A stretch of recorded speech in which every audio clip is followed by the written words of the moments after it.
سلامونه نیکې هیلې او احترامات مې ومنئ ملګرو په دغه هیله په دغه تمه چې روغ جوړ او ژوند ته به تازه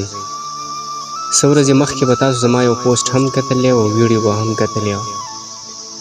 نو دغه نظم کې مې ټوله واقعه بیان کړې ده تر پایه راسره واورئ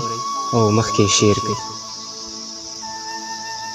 د نظم عنوان دی د بېدرکه ورور وړوکی بچی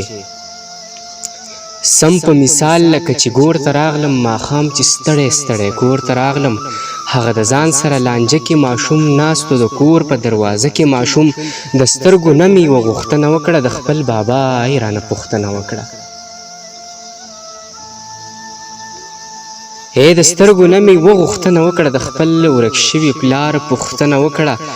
په مخې سره سپینه خوله پرته وه په وړه خوله د پلار نامه پرته وه زه بې زبانه یو چاړه شوم ورته د مجبورۍ نه په ژړا شوم ورته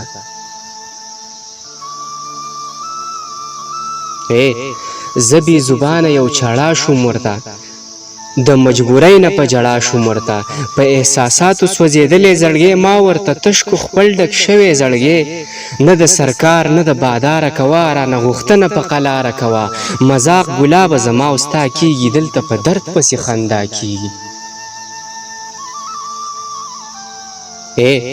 نه د سرکاره نه باداره کوه رانه غوښتنه په قلاره کوه مذاق ګلابه زما او ستا کېږي دلته په درد پسې خندا کېږي د سپینو زرو او د سرو خبرې د دې ماشوم دغه یو څو خبرې چې بیا انسان په څه انسان شو کاکا د دې مثال خو د حیوان شو کاکا څنګه د چا سترګو کې نم نه راځي که نه د دې کور کې غم نه راځي چې بیا انسان په څه انسان شو کاکا د دې مثال خو د حیوان شو کاکا څنګه د چا سترګو کې نم نه راځي که نه د دې په کور غم نه راځي اله احساس به درته بیا وشي که نن په ما سبا په تا وشي د خپل ورک شوي ورور د غم په خاطر زما وړو سترګو کې نم په خاطر د خپل ملګرو نه یې پوښتنه وکړه د پوښتنو نه یې غوښتنه وکړه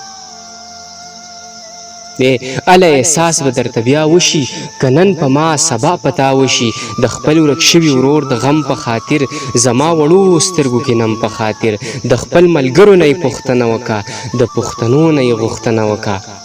چې مې ورک شوی بابا کور ته راشي خپلې وړې تور سرې خور ته راشي چغو جړا د چا مجبوره کړمه په دغه غږ بیا مجبوره کړم چې مې ورک شوی بابا کور ته راشي خپلې وړې تور سرې خور ته راشي چغو جړا د چا مجبوره کړمه په دغه غږ بیا مجبوره کړمه چې هره کوڅه کې دغه غږ وکړمه د بېدرکه ورور درک وکړمه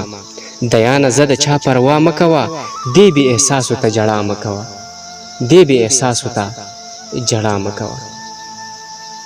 امید لرم چې دغه نظم باندې به ډېر پښتانه او ډېر خلک پوه شوي داسې بلا کورونو نه ډېر مسافر ډېر پښتانه ورک دي ځکه چې ما ته احساس شوی دی چې په ما څنګه تېرېږي د هغه ورک شوي ورور په بچو څه تېرېږي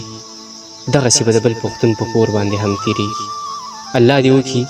چې دغه ټول پښتانه د کورونو نه بېدرکه خپلو کورونو ته روغ رمټ راولي چېرته چې ښاد آباد بریالي اوسئ ما په خپلو خصوصي دعاګانو کې یاد ساتئ د لوی الله